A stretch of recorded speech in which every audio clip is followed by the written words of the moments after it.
स्वभावचिन्मयानन्दं कृपापूर्णं जगत्पतिं हरिषड्वर्गजेतारं नित्यानन्दम्. Seeking is, I think yesterday I defined seeking. Seeking means unable to feel comfortable just being inside that 5 points. And bored, tired of experiencing excitement just through that 5 points. It happens in 2 ways. Sometime in course of time when all those 5 points have lost sensitivity. Ramakrishna used to say, like a brush which is used too much.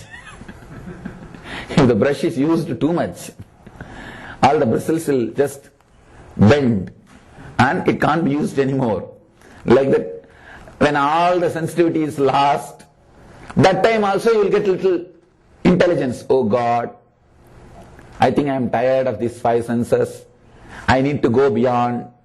Sometime, intelligent guys, even from the beginning, they catch, yes, this is what is going to happen in the end. See, in Sanskrit we have 2 words, Anubhava, Anubhuti. Anubhava means in course of time, step by step, when all your senses have lost the ability to excite you, even if they come in contact with the objects. See, even when they come in contact with the same objects which was giving excitement, now there is no excitement. They come in contact with the same object, but there is no excitement inside. That is what we say, that is the time we say honeymoon has ended. See, that word you should understand, honeymoon, not honey sun. How many days the moon will be there? 16 days. The feeling also will be there only for 16 days. That's why it is called a honeymoon. Same object is coming in contact with the same sense, but the excitement does not exist. The excitement is lost. This is called anubhava. Getting the intelligence in course of time is anubhava. Anubhuti means the first experience itself, you know, oh God, I have gone to the peak and fallen to the valley, and this is what going to be. This is not the graph of this one emotion or experience. This is the graph of my life. Just studying one experience, the graph of one experience, the urge, and feeling excited, going to the peak experience, and suddenly falling to the valley. Studying this one graph and realizing this graph is not just the graph of one day. This is going to be the graph of my whole life. If I live with this formula, this is going to be the graph for my whole life. When you experience that, it is called anubhuti. A simple example, like some people touch all kinds of fires, only then they can realize that all fire will burn. First they will touch the furnace fire, then the cigarette fire, then the matchbox fire. By the time they touch all kinds of fire, all fires, and realize the truth, all fire will burn. Their body will be ready to be burnt. Old. This is anubhava. Anubhuti means when you touch one fire and get burnt, you realize all fire will burn. All fire will burn. This is anubhuti. There's one more state. When you see somebody else touching the fire and getting burnt, you realize, oh God, fire will burn. This is called Paramahamsa state. Anubhava, Anubhuti and Paramahamsa. When you come to the clarity by Anubhava, in course of time, the same objects come in contact with the same sense points, but you feel the same excitement does not happen, then what you realize is called Anubhava. Once you come in contact and you see the peak and the valley, there's one more question I saw. What do I mean by being authentic with emotions? This is what I mean. When I explore that question, we will see a few more points. When you are authentic with your emotion, at least once, whether it is anger or lust, when I say being authentic means going through the whole experience of peak and valley consciously, not justifying. Understand? If you are peak oriented guy, peak oriented means youth, you will forget the valley. If you are valley oriented guy, like negative, you will forget the peak. Understand? Any emotion will take you to peak and to the valley. Being conscious, being authentic with a particular emotion means seeing whole thing consciously. Usually, let me go a step further and give you the clarity. When you are filled with a particular desire, whether it is eating some kind of food or seeing some place or going through a physical pleasure, touch, something. When you are filled with the desire, your whole being is pulsating, vibrating with the desire. Slowly, you get that object. You come in contact with that object, the thing which you want to see or thing which you want to taste or thing which you want to experience the pleasure. You come in contact. Both the object and the sense, when they come in contact, the boiling, the excitement happens. You become just a steam. And suddenly the whole thing cools down. From the peak, you start coming down, slowing down. The person who is too much connected or who is filled with the greed for the peak does not want the valley. He starts cursing the valley, or he starts cursing that low mood, or he creates guilt through that low mood. He tries his best to stop or to postpone the valley. Understand? After every experience of lust or anger, you will see the valley. After every experience, you will see the valley. If you are peak oriented, if you are young, if you are peak oriented, you will try to postpone, forget or curse the valley. If you, after some time, suddenly you may become valley oriented. I have seen people who are valley oriented. Even youngsters, they come to me and they ask for sannyas. Swamiji, I want sannyas. I tell them, why? Why do you want? They tell me, no, you became Swami, that's why I want sannyas. I tell them, no. I have become Swami because I have gone beyond this peak and valley. I have experienced, my whole energy was diverted to some other direction. Completely. Understand? Right decision, wrong reason will be failure.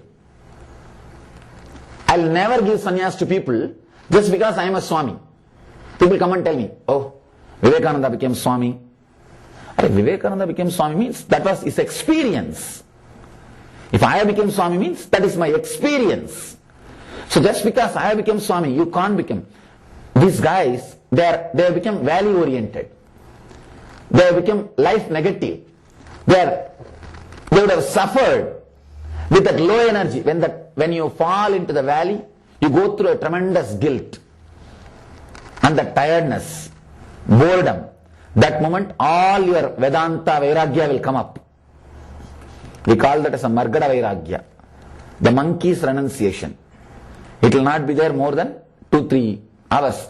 When the hormones are built in your body again, within 24 hours that Margada Vairagya will disappear. It won't be there. It will just disappear. The person who is valley oriented, he will always try to stop the peak experience. That is also wrong. Understand? You see, taking sannyas for wrong reason is a main reason for all failures. Even if it is right decision, if it is taken for wrong reason, you can't achieve the truth. Right reason, right decision. Just now I told the story. This guy did not jump into the swimming pool, not because he understood there is no water, because he can't swim. Right reason, but wrong. No, right decision, but wrong reason. People come and ask me, especially the youngsters.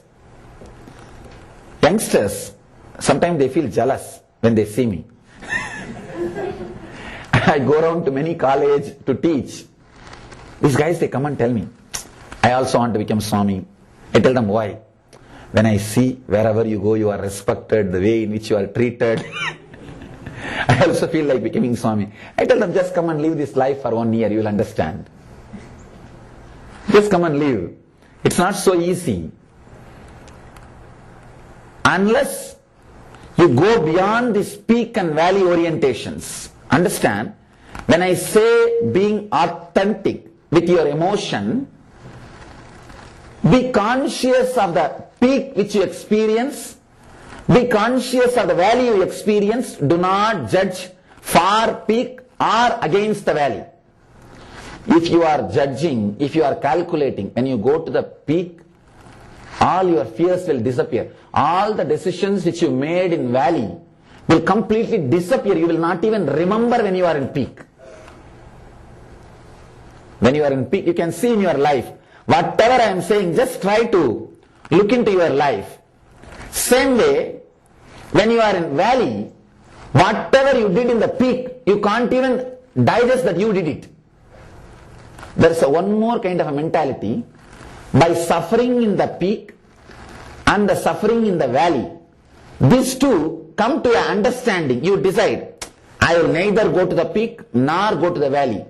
You will be dead after middle age. That is what I call the life after middle age. You will be just dead. You will neither work towards the peak nor work towards the valley. All minors come to this. In India, minor means, you know the word. Here, what word you use, I don't know. I think maybe playboy. Playboy can be the right word in this Western culture. In India, we call that minor. Means too much rolling into the life. These guys, after a middle age, they come to this. The peak and the valley has given so much of suffering, they decide not to experience both. Again, you are not growing, you are not expanding. They feel that this valley is too much for this peak, or this peak is too much for this valley. They decide no to both, and we will be in between. They become dead. Life does not radiate through them. All three are wrong. Then what is right? Neither the peak is also wrong, valley is also wrong, and not going through both also wrong. Then what to do? Go through the peak and valley authentically. See, when you feel an emotion, desire, either lust or taste or anything, just be with it. Just be with it and intensely enjoy. Go into it. Intensely go through the whole thing. Understand? Do not allow just other thoughts to mingle up with those emotions.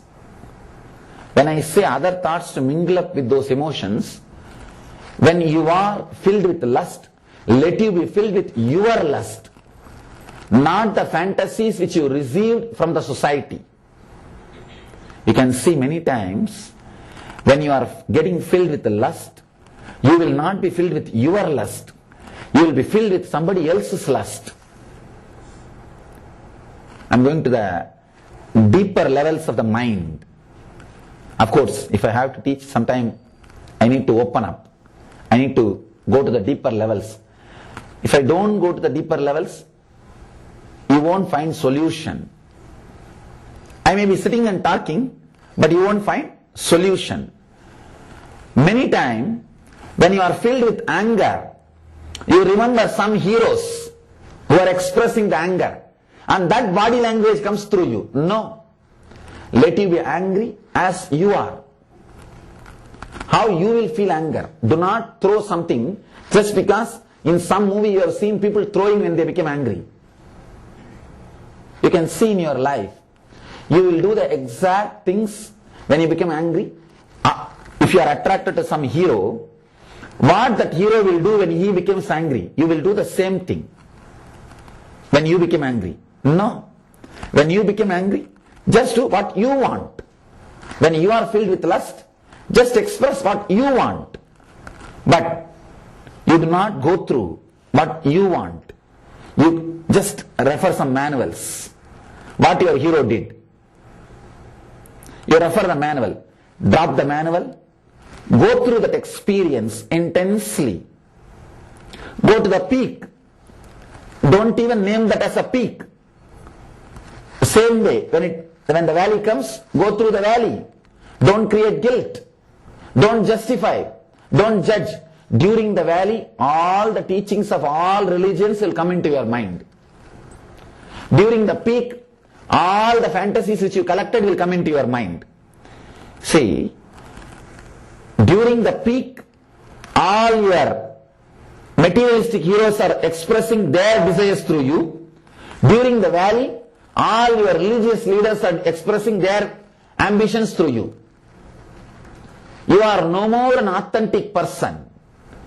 Whatever you collected, the ideas about materialism, you are experiencing, you are expressing during valley, during peak. And whatever you collected as a religion or renunciation and all those things, you are expressing during the valley. Do not be corrupted, do not be disturbed by peak or by the valley. Just go into it. Let you be just complete animal. See, animal never overeats except if it becomes part of the society, human society. Only your pets overeat because of your training. Wild animals never suffer in obesity. Wild animals never suffer with oversex, with overlust. No. They don't have suffering. They are very authentic with their peak and valley. God saved them. They did not have any religious leaders. Buffaloes do not have any congregation. Now really, one more thing. The so-called renunciation ideas which supports the valley makes the valley more deeper. One important thing we forget. If the valley becomes more deeper, peak also will become more higher. Both are directly connected. Supporting thoughts for valley, supporting thoughts for peak, they only corrupt. They do not let you be authentic with your emotion. When I say be authentic with your emotion, maybe you can understand these two lines. When I say be authentic with your emotion, when you are filled with lust, let you be filled with lust with joy. When you are filled with the guilt, let you be filled with the guilt with joy. Today morning I was filled with lust. Now by evening I am filled with guilt. That's okay. That's okay, perfectly alright. I think this is the way the life energy is moving in me. Suddenly you will see the intelligence awakens. Suddenly in you, an intelligence will be awakened. You will neither be bothered about the peak, nor be bothered about the valley. You will neither try to equate both and be in the middle. If the peak happens to you, you will be in the peak. If the valley happens to you, you will be in the valley. If you are completely relaxed, you will be completely relaxed. Means all three will not have meaning for you. In all three, you will not have meaning. That is what I call liberation. All three may happen, may not happen. J. Krishnamurti says beautifully, somebody goes to him and asks, Master, I am suffering too much with lustful thoughts. How can I help myself? J. Krishnamurti asks, he is a very strong and direct person. He doesn't talk in very polite language. At least I talk in very polite language because I have to, with the traditional background, I use the words which is very little indirect and not too straight, because Indians can't tolerate too straight words. It is no, it is there. They can't tolerate too straight words, and it hurts them. So because of that, I use little polished, polite language and little. J. Krishnamurti is very sharp and he uses the words straight. He says, how much of time you spend in eating? That is, a questioner said, maybe an hour per day. How much of time you spend in your sexual activities? Maybe 20-30 minutes per day. Eating, does it hurt you? Do you remember whole day about eating? No. Then why do you remember whole day about sexual activities? What's wrong? When you don't remember what you do for 1 hour after that activity, why do you remember so much? Because you neither go to peak nor go to valley authentically. In peak also, you have some strings attached to you which is pulling. In the valley also, you have some strings attached to you which is pulling. So naturally, you are neither in the peak nor in the valley, trying to keep some equanimity, trying to keep some new state with suffering. You see, you are liberated from food if you are not remembering it. When the shoe fits, leg is forgotten. When the chain fits, neck is forgotten. When the belt fits, belly is forgotten. If it does not fit, you will be remembering it. If it does not fit, you will be remembering it. If you have forgotten your head, means you don't have headache. If you are having headache, you will be remembering it. If you don't remember about food, you are liberated. If you don't remember about lust, you are liberated. Not remembering about, see, when I say, when you don't remember about food, you are liberated, I am not saying you don't eat. No. I am not telling you, you don't eat. Sometime actually you stop eating. You don't eat. That's what I call Paramahamsa. Means the person not only is liberated, the liberation is so complete, so full, he is not even aware of his body. He is just living in such a deep inner ecstasy. I am not even asking you to become a Paramahamsa. That is not necessary. The ordinary liberation, just like the questioner asked, questioner eats the food, but he is not bound by it. That can happen when you are authentic with your emotions, with your graph. Even once try. How to try? Usually it takes 2 days, 48 hours for your body to build the hormone and the pressure. In 48 hours, slowly your body will be built and it will be ready for some sexual activity or any physical activity. When the body is getting ready, just watch from morning till evening how your body is getting ready. Morning, just sit 10 minutes and see your mood. Remember some of those fantasies which you have. When you remember the fantasy, so you can understand whether your mind feels connected to it or not. Morning it may not feel connected, but within 48 hours, the same picture, when it is brought to the mind, it will have some strong connection. When that same picture gets some strong connection in your mind, see, now your body is ready.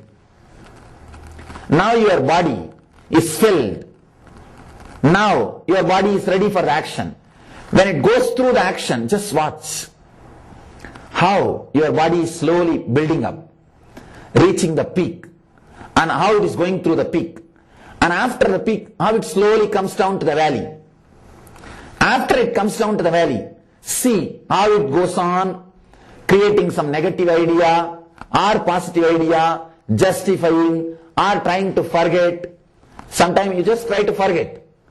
Just see how it goes and comes down. That is why you try to forget and sleep. You just want to escape. You are not able to tolerate your own action. And you don't want to be awake. So just go through. Just go into that whole valley and see what happens authentically. Go through the whole graph.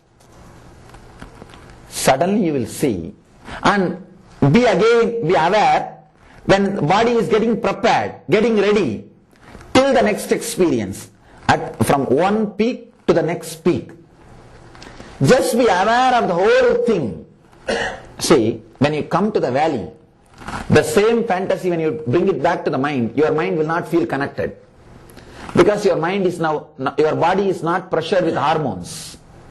No more energy is there. The pressure of hormonal pressure, that's what I call. Hormonal pressure does not exist. Same slide, same picture, but there is no emotional attachment. Picture with emotional attachment is a high resolution picture. If your hardware is filled with high resolution pictures, it will crash.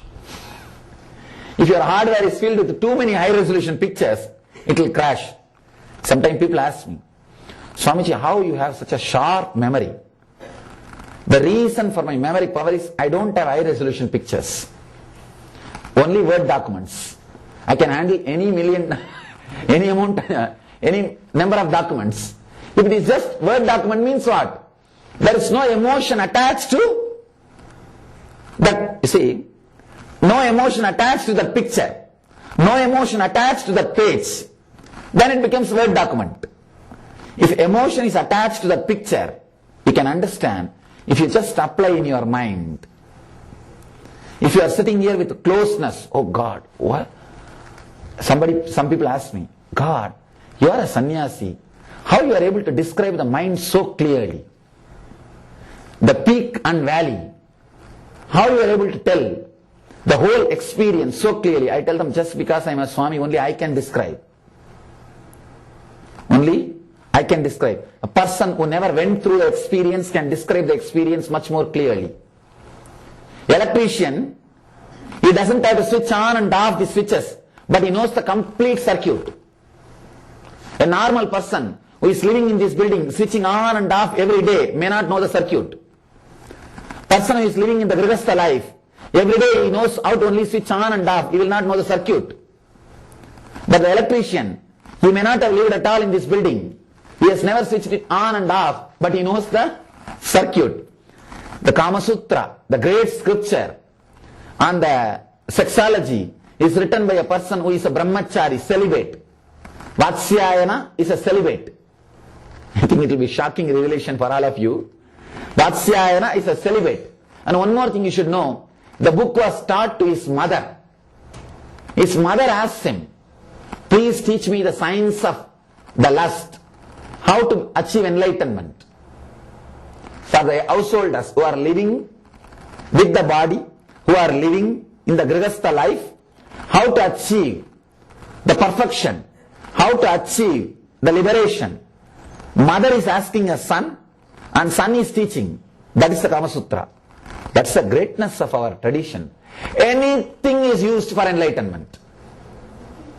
Every door leads to enlightenment.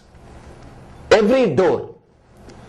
They used all possible doors to enlightenment. That is the greatness of our tradition.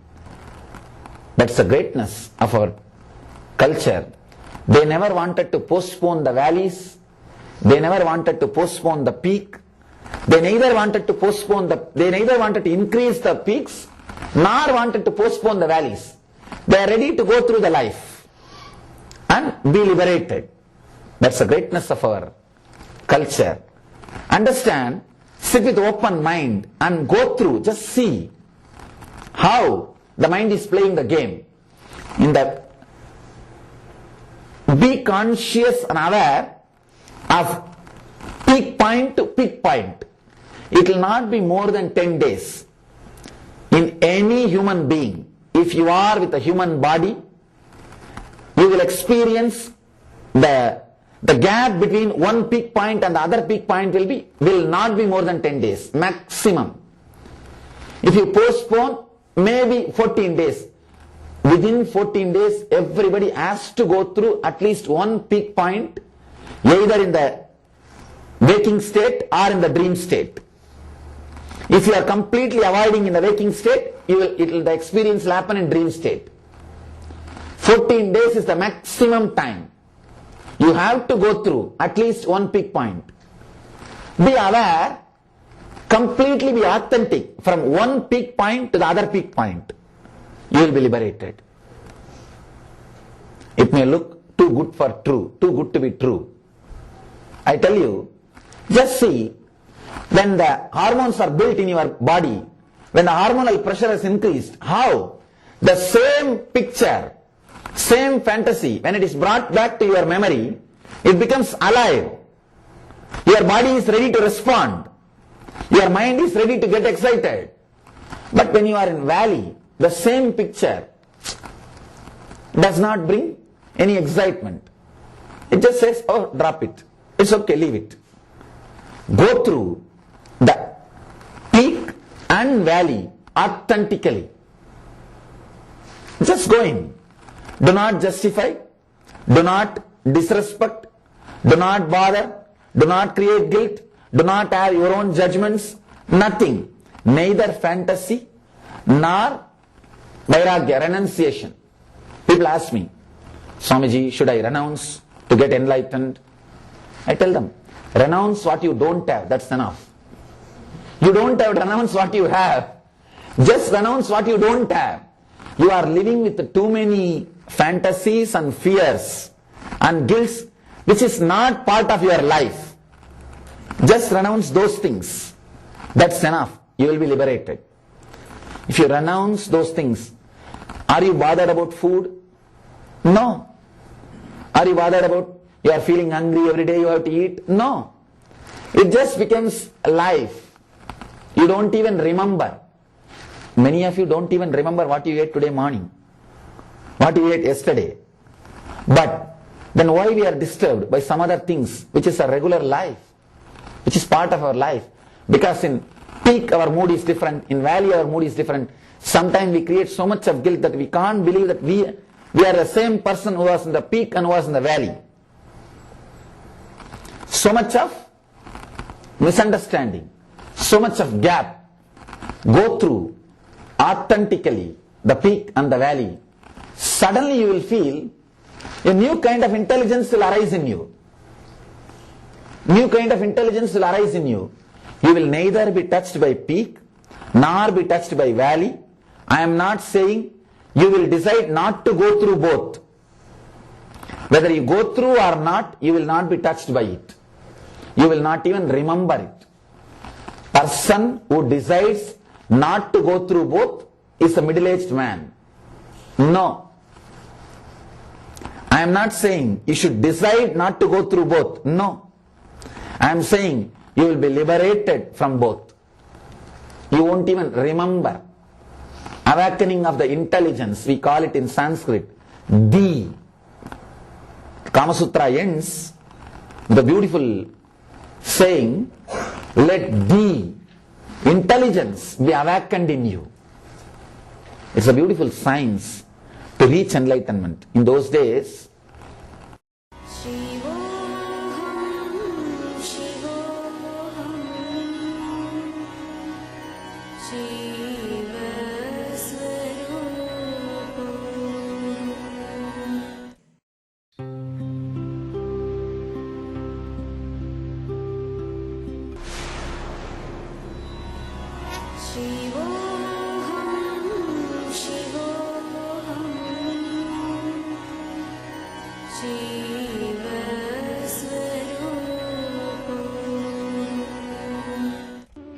India has given birth to great Paramahamsas, mystics, saints and divine avatars who have consistently delivered this world from darkness to light. One such enlightened master, exuding divine grace, overwhelming compassion and unfathomable spiritual knowledge, all at a very young age, is Paramahamsa Nityananda. कोटि सूर्य स्वरूपिणम् आनन्दगन्ध ईश्वरम् भक्त हृदय निवासिनम् नित्यानन्दम् नमोऽस्तुते कोटि सूर्य स्वरूपिणम् आनन्दगन्ध ईश्वरम् भक्त हृदय निवासिनम् नित्यानन्दम् नमोऽस्तुते. Nityananda was born as Rajashekharan, the second son of his parents Arunachalam and Lokanayaki, in the temple town of Tiruvannamalai, South India. 10 days after he was born, the family astrologer predicted that Rajashekharan would grow up to become a Raja Sannyasi and guide the world, something his parents were not happy to hear. At the age of 10, Rajashekharan was initiated by Raghupati Yogi. In his moment of initiation, Rajashekharan was blessed with a vision of Parashakti. He went home and carved the vision he had in soapstone.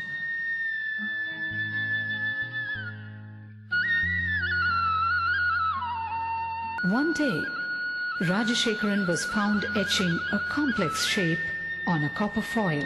It was the sacred Shri Chakra. The Shri Chakra is believed to be a diagrammatic representation of the cosmos.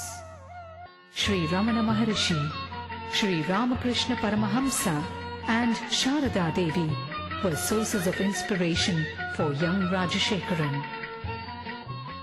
At the age of 12, on the sacred day of Buddha Purnima, Rajashekharan had an intense encounter with the divine, an out-of-body experience that was to change the course of his life.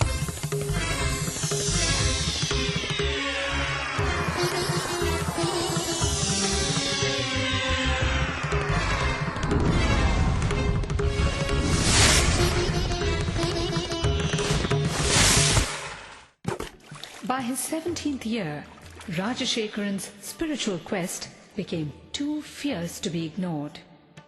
He left home on a journey of arduous self-discovery with no assurance whatsoever, but only a glimpse of the divine he received at the age of 12. He wandered far and wide, studying and practicing meditation, from Tapovan in the Himalayas to Kanyakumari in the south, from Dwarka in the west to Gangasagar in the east. He wandered for 7 years in India and in Nepal. With just 2 pieces of clothing and a kamandalu, a holy water jug, and with no idea of where his next meal would be. One day in Gaurikund, he beheld a breathtaking vision. A young man with a glowing countenance and flowing locks was walking towards him with long strides and divine grace.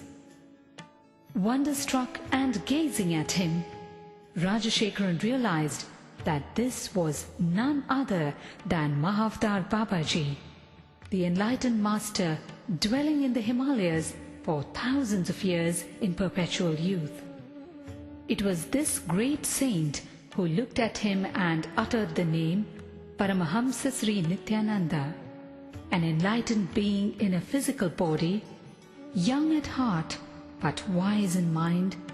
Rajashekharan undertook years of rigorous penance, intense meditation practices, and in-depth study of yoga, tantra, Vedanta, and Shaiva philosophies before he attained the ultimate state of consciousness, the state of Nityananda, or eternal bliss. Word of the charismatic saint rode the winds in every direction. People visited Nityananda from far and near. Effortlessly, he won their hearts. The time had come, and Nityananda was ready to execute the real purpose of his divine birth. The purpose as a guru, as a master to the entire humanity. Life Bliss Foundation is his worldwide movement to spread his message of meditation and inner bliss. With its spiritual nerve center in Bangalore, India, and its Western Hemisphere headquarters in Los Angeles, USA, it operates through 1,000 centers and over 78 upcoming ashrams in 30 countries, causing transformation of humanity through transformation of the individual. How does one describe this great master? The charm of a child, the healing hands of a doctor, the compassion of a mother, the wisdom of a guru. To those who struggle under the many burdens of life, his presence itself is the answer they seek. In his arms, thousands find refuge, the ailing, the needy, and the seekers of God. The Master is an invitation to a journey inwards. In his own words, "Just allow me to light your being, then you will know that you are pure consciousness and your being pure bliss." Nityam Sharanam Gacchami, Dhyanam Sharanam Gacchami, Anandam Sharanam Gacchami, Nityanandam Sharanam Gacchami.